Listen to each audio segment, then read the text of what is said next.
Bonjour à tous, bienvenue dans cette première partie de notre exploration du système nerveux. Aujourd'hui, on va s'attaquer à la base de tout, l'unité fondamentale de la communication dans notre cerveau, le signal électrique. Comment est-ce qu'il naît? Comment est-ce qu'il voyage? C'est ce qu'on va décortiquer ensemble. Et pour commencer, regardez-moi ça. Ce n'est pas juste une image, c'est une véritable pièce de musée de la neuroscience. C'est le tout premier potentiel d'action qui a été enregistré dans l'histoire. C'est, littéralement, la première fois que l'humanité a pu voir l'étincelle électrique qui est à l'origine de nos pensées, de nos mouvements, de tout. Alors voilà notre plan de match pour aujourd'hui. On va d'abord définir ce qu'est cette fameuse étincelle. Ensuite, on regardera ce qui se passe juste avant le grand déclenchement. Après ça, on plongera vraiment au cœur du mécanisme pour comprendre la mécanique. Puis on verra comment le signal se déplace et enfin, comment la nature a trouvé une astuce pour le faire voyager à très très grande vitesse. Allez, on attaque la première partie. Qu'est-ce que c'est au juste ce fameux potentiel d'action? Quelles sont ces règles du jeu? Ok, il y a 3 règles d'or. 3 caractéristiques qui sont non négociables. La première, l'intérieur de la cellule, qui est normalement négatif, devient soudainement positif. C'est une inversion totale. La deuxième, le signal se propage sans jamais s'affaiblir, il garde la même force du début à la fin. Et la troisième, qui est cruciale, c'est la loi du tout ou rien.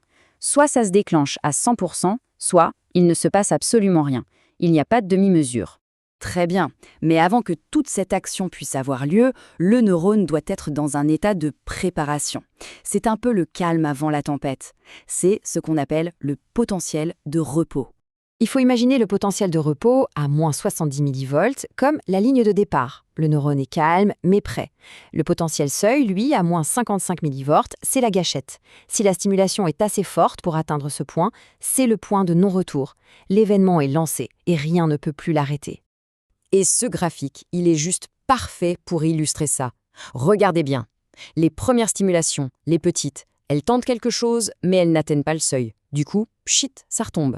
Mais dès que la stimulation 4 a franchi la ligne critique, le potentiel est solia, boum, on a une réponse énorme, complète, toujours la même. C'est vraiment un interrupteur digital, on ou off. Alors maintenant, la question c'est, comment on génère ce pic électrique?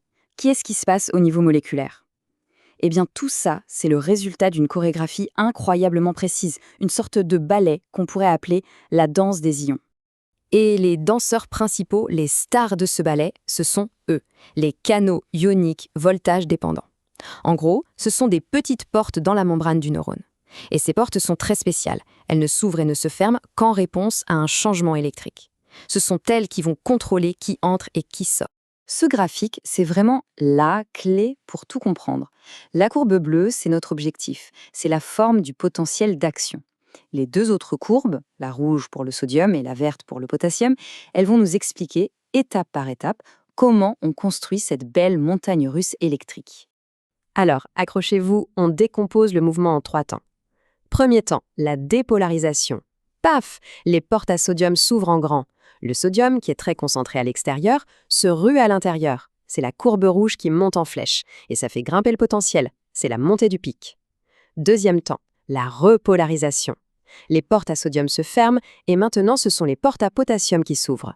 Le potassium sort, et ça fait redescendre le potentiel. Et enfin, troisième temps, une petite hyperpolarisation, juste parce que les portes à potassium sont un peu paresseuses à se refermer, ce qui fait que le potentiel descend un tout petit peu plus bas que le point de départ.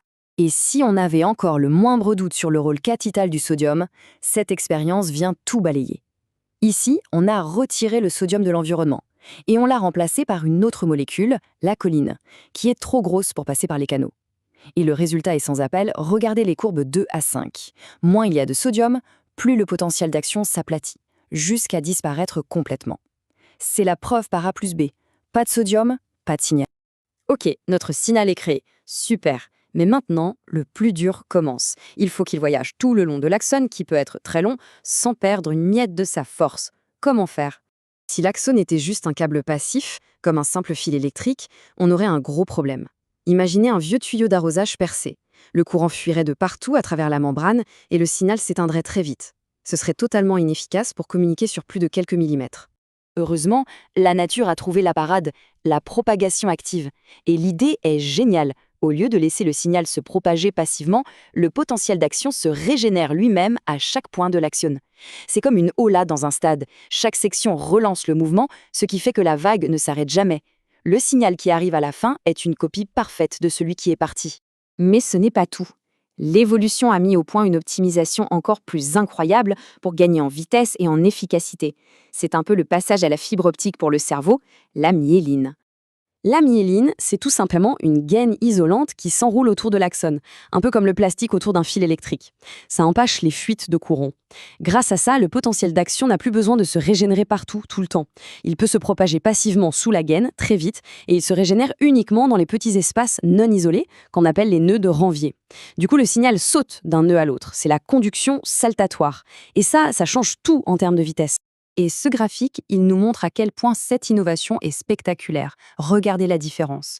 En bleu, on a un axone de chat, très fin, même myélinisé. En rouge, l'axone géant d'un calmar, beaucoup plus gros, mais sans myéline.